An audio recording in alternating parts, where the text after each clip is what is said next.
Shoreside Support supplies Superyacht chefs and interior programs with anything they need, anywhere they go. We have a full range of meats, seafoods, fruits, vegetables, caviar, truffles, microgreens, specialty items, and anything else that you would ever need for your galley or interior programs. We supply super yachts all over the world, specifically in the USA, Bahamas, and Caribbean. We have the most flexible, reliable, and efficient logistics program in all of yacht provisioning. We have an easy-to-use online order portal that has all of our products, all of our pack sizes, and all of our prices.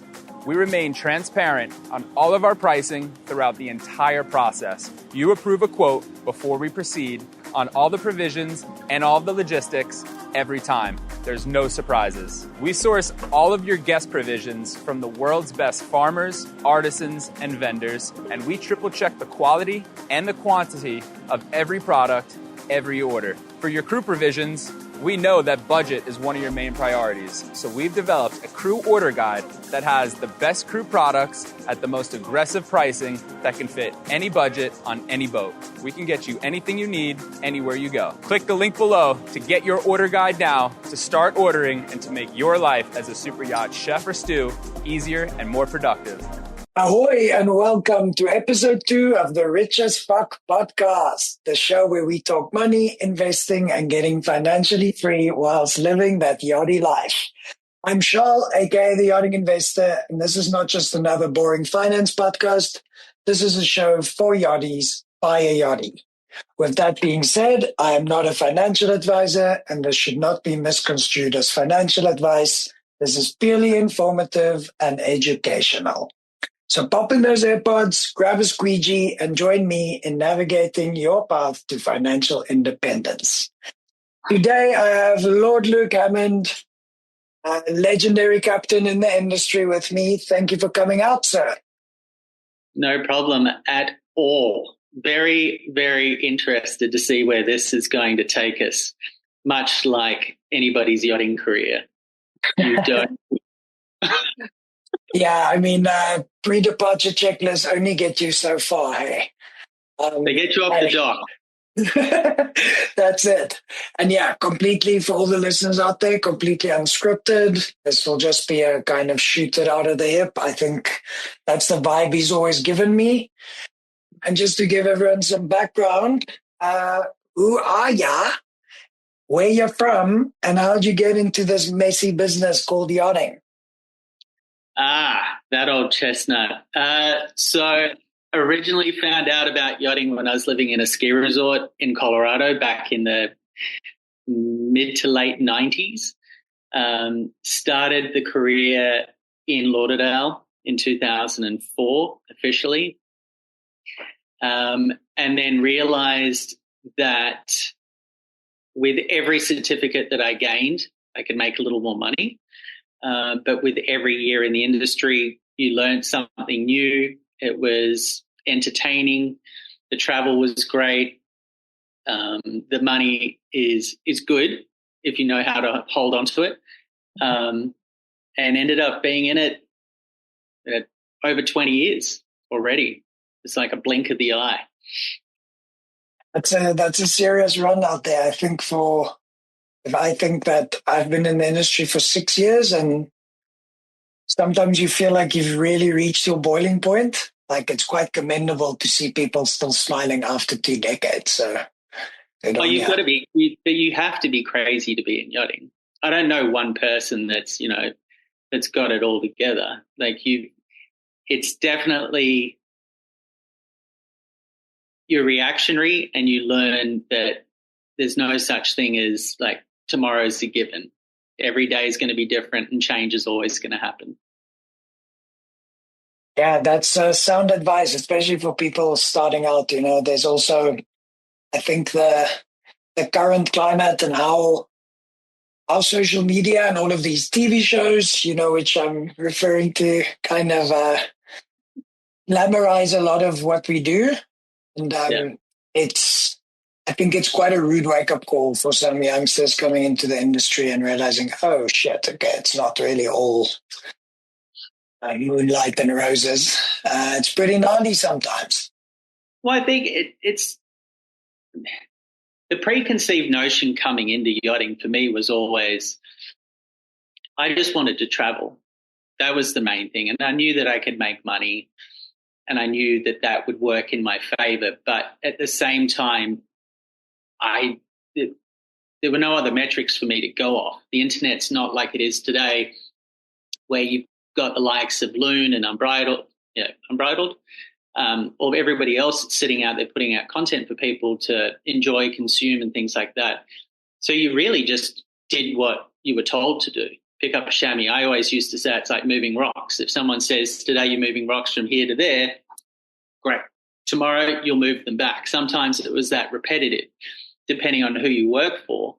But I think everybody now, the caliber of people are coming in, they're walking onto a boat, hands out, it's like, gimme, gimme, gimme before they actually go do anything.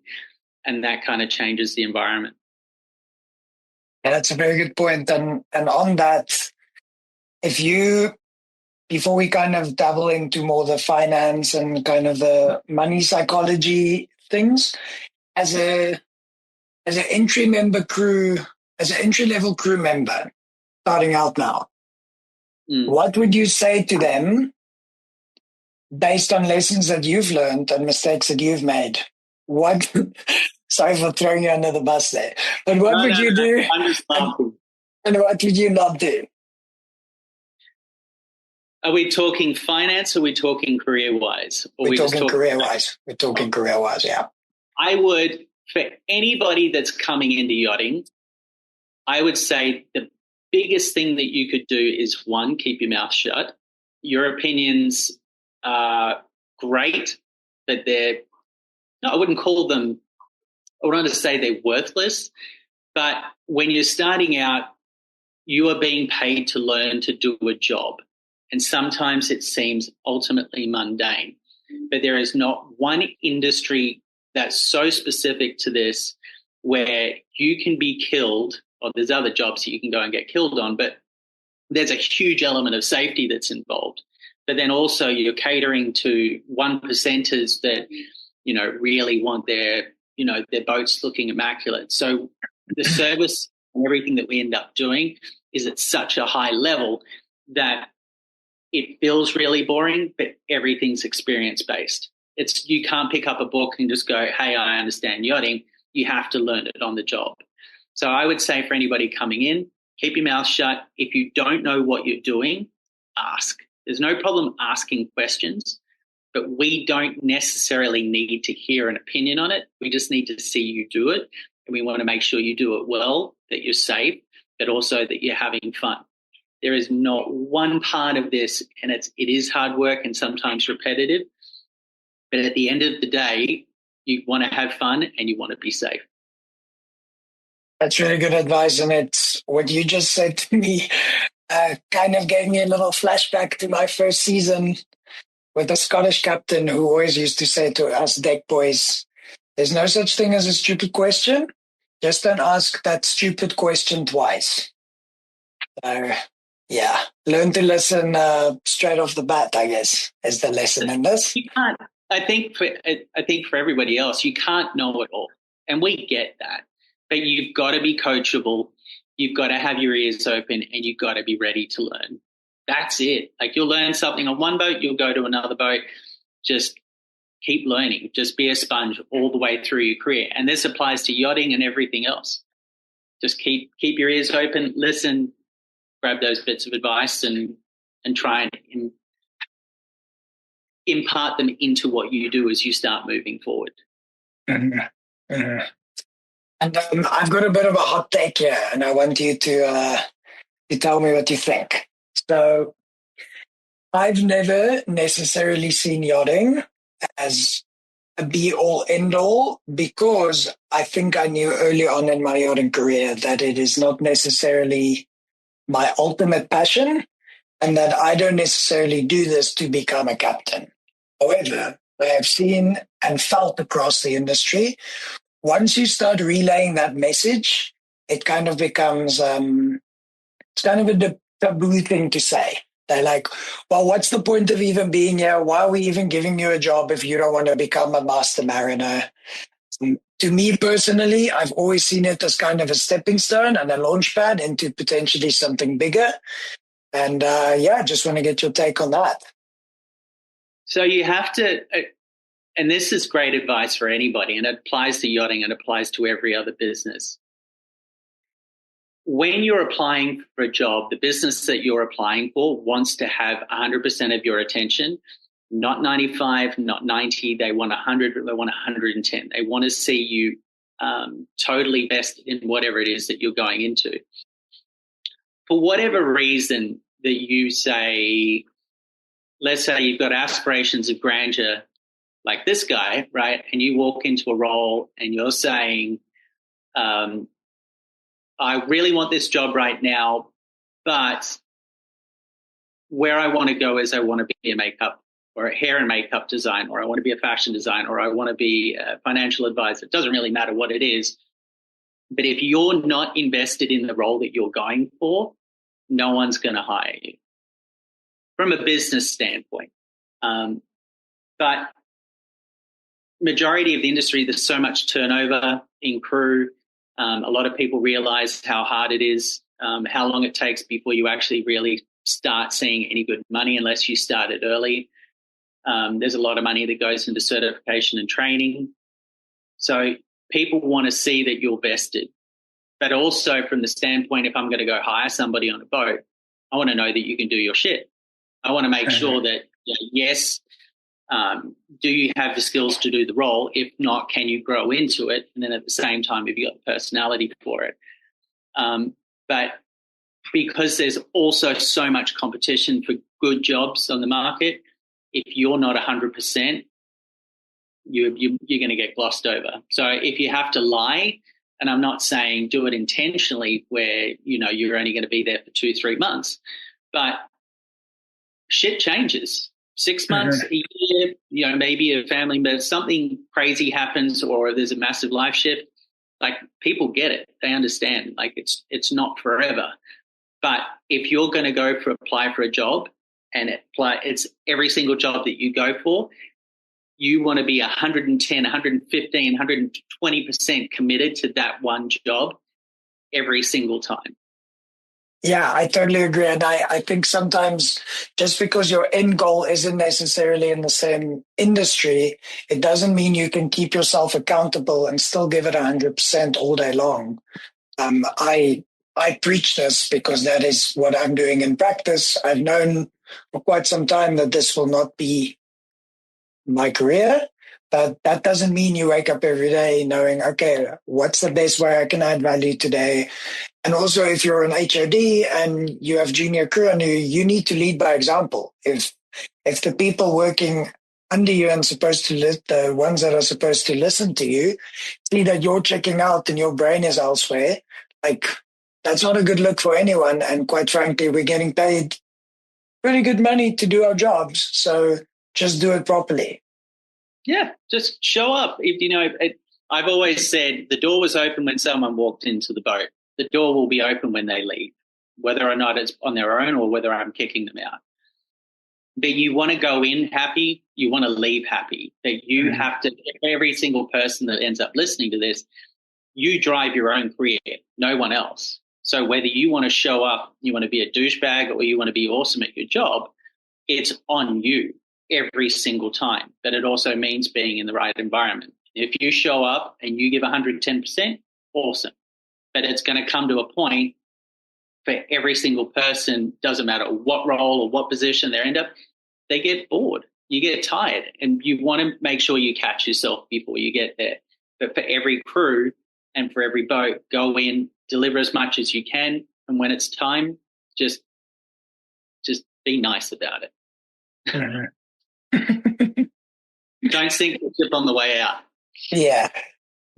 Don't burn those bridges either, because you never know when you need a helping hand from an old captain. Is tiny. It is. Can you give us one or two of your horror stories in yachting? to entertain people mid-finance podcast. What is some story that you'll never forget that happened on board? Define horror stories. Well, It's but funny. maybe There's always stories. well, whether it's a unreasonable guest request, crew member getting let go for something they did, just some juicy goss. Well, without naming names, Of course. one of my favorites was an HOD that decided, how do I put it, decided to party fairly hard all the way up to departure time. We were leaving the dock, we were heading back on another transit, and this one individual thought it would be a good idea to have a great time, which is awesome, turned up late and was absolutely blitzed on arrival and thought it was totally fine, thought it was no issues. And I'm like, come on board. Yes, come on. You look tired. You should have a nap. Put him down to bed. And then everybody had to cover his shifts until he sobered up. And then he was let go once we got back to the next port. And that's me being nice. I probably should put him on a plane, but I thought it'd be easy. That as an HOD, probably someone essential for navigation is a rookie error. Yeah, it just, people do interesting things. And there's loads more stories like that. But that's kind of like one of my fun ones. Yeah. People do strange things.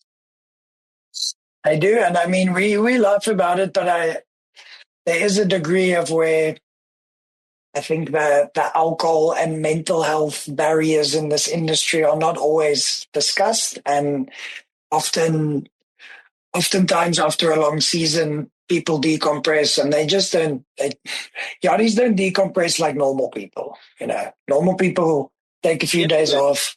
You do it in 2 days. Yeah, of course. And then, 2-day bender and then you're back to charter pickup. Pretty savage. So you in 20 years of yachting, you've managed to build a beautiful family. You've got 2 daughters, I believe, and been happily married for quite some time. Do people in the industry pondering whether it's possible to have such a life? What advice would you give them?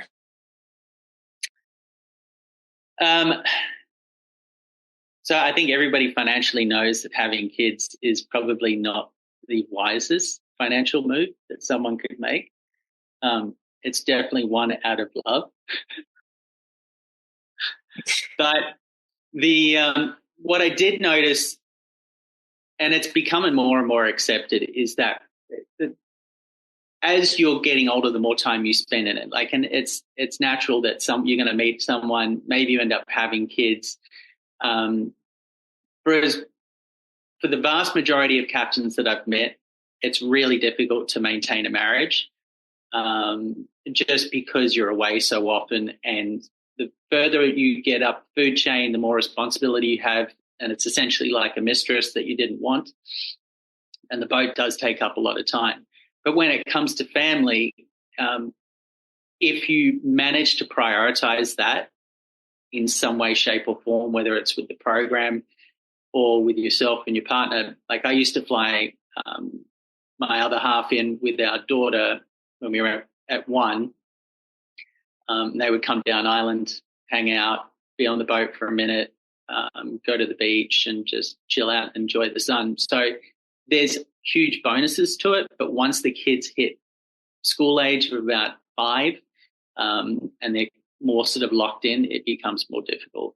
And as well if your other half has a job. So it's not easy, but it can be done. It's just that realistic framework. Yeah. It's not ideal in any way, shape or form. No, I don't think anybody ever wants to leave their kids and their family. Yeah. Of course. And on that, not just on the time balancing, but like financially, as a father of children, what are some good, what are some bad money moves you've made in your yachting career, and then also specifically towards the future of your family? Boom, crossfire.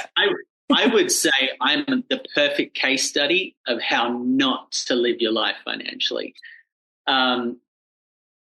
There's a lot of advice that comes out in the beginning where you'll get someone that's unrelatable, typically a finance dude or someone who's like, hey, compounded interest, mutual funds, this. And everybody that's offered up financial advice, whilst I understand it, their interest was purely financial from their end, not my end. Like you look at mutual funds that have high accounting fees where you never actually see any real growth from the product or from your money that you're putting in, but everybody's getting paid, just not you, so long as you're seeing the growth in the fund.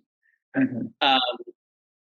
So that advice, whilst it was good, it was shit at the same time because it was just crappy marketing.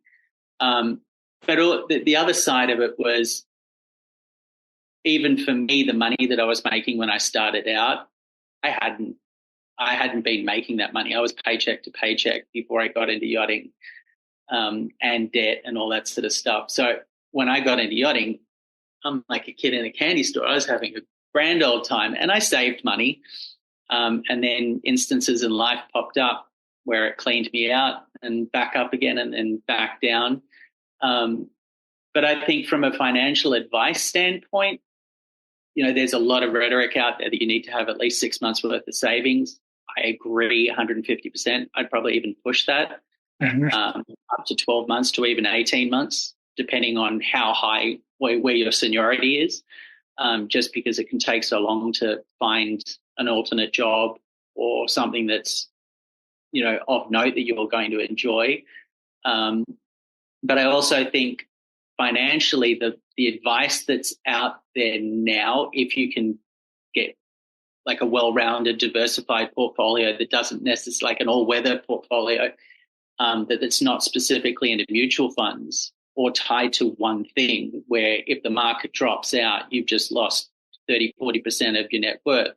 Mm-hmm. It's like you need to do something. But because everybody's sitting on all this cash, theoretically, it burns a hole in your pocket. It's a nice little Breitling or a little rolly on your wrist, or maybe there's a Cartier love bracelet or a Bergen or something that's in your sights. 100%. You need to go for those things as a small win. Mm-hmm. But the one piece that I wish I'd held on to was that idea of compounding. That if my sort of never to touch funds were still intact to this day, life would be very different. But the upside for me is it's life. Yeah. Sometimes it just shit happens and you start again. But I think for a lot of people, if you're smart, and that just like me, 20 years happens really fucking quickly. Mm-hmm. And you end up, looking over at a 14-year-old daughter and you're just like, did that really happen twice? And you're like, that's like they call it an investment, right? But yeah, I would say all-weather portfolio, find someone that can help you financially move the needle, that is vested in your success, but also understanding that the fee structure is going to work in your favor, not theirs. And just realize this is one hell of a game. If you don't work hard now, you're going to pay for it when you're older. That is absolutely spot on advice, and it's funny that you start out saying like you're the perfect case study because mate, I did everything backwards. You name it, I've done it backwards. Yeah, And like this is exactly why I started the Yachting Investor, and I've started like that's why I'm taking on this podcast, because a 20-year-old Dickie listening to you saying all this, still with tongue in cheek and a smile, it's like it's so relatable. Like instead of being, like you said, normally financial advisors, it's some scary old dude in a tie and a suit, and he's throwing away big words. And now, now we're S&P 500 stocks. Yes, we're going to put 5,000 in that. But 500, like whatever. You see, it deters people from making any form of decision, because they have analysis paralysis. There's too much shit to work through. Whereas now they listen to you, it's like it's just so refreshing to hear. So thanks for that. You've recently exited. But that leads into something else, which we should pick up for another time, and that would be, we rally around a couple of good financial advisors that are not douchey, that get yachties and understand that we want to diversify. We're ready for high growth, and they're just cool people that get us. So this would be a good way to kind of vet a few people, bring them in, and just like, true colors, for the world to see. How's your performance? That's the goal. Yeah, that's the goal of all this, because they're out there. It's just you got to find people that can relate to the flexibility and the uncertainty of our careers, And to close things off, I believe you've recently exited the industry in pursuit of something else. Give us a throwdown of what you're busy with now. So I choose to call myself a fender. So I'm kind of between boats or transitioning out. For years, and everybody in the industry will understand this, that when it comes to contractors and vendors in the boating and yachting world, the one thing that we want is we want someone to show up, and we've got a standard that we like people to try and meet. So I've shifted into investing and scaling yachting and maritime businesses.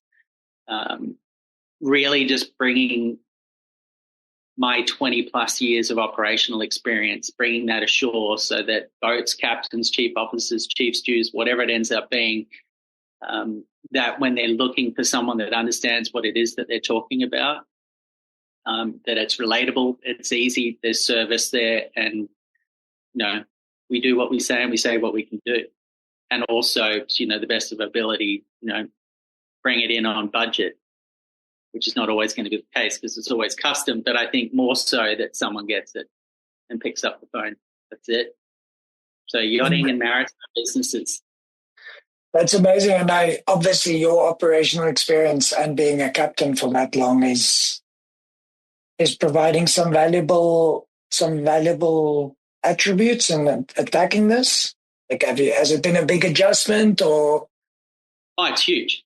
It's a really big adjustment. I think anybody that wants to take the transferable skills from yachting aren't easily seen, because like picking up a chamois doesn't necessarily translate to looking at someone's P&L statement. But what you realize is that there's a lot of skills that you take out of the whole yachting. It's hospitality based. You're dealing with people one-on-one. There's a lot of skills that you can bring over. But where a lot of the businesses come in, they came in to solve a problem. Maybe they're supplying provisions, or maybe they're repairing one aspect of the boat. They were good at that one aspect, but it didn't necessarily mean they were great at business. That's one aspect. And then the second part, for anybody that's been to South Florida, it is an absolute hub for yachting. And a lot of the guys that have been in here for years and years, there's no succession in the business. Nobody wants to go and work their ass off in a business that relates to yachting, because it's just too hard. So there's no succession. So you basically being there to help them exit because there's no continuity for them. So rather take your chips off the table now before your business goes to shit. is what you're doing. That, and as well, nobody knows your business. You know, you can think of it this way, even with captains or any business owner, nobody knows your business like you. You are one in a million, one in a billion type of thing, just the way people have grown up and created their business. So unless there was succession already set, no one will know all the intricacies of the business.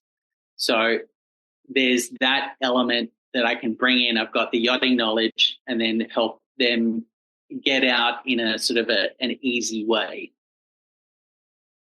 That's a cool pivot out of yachting, and I truly wish you the best.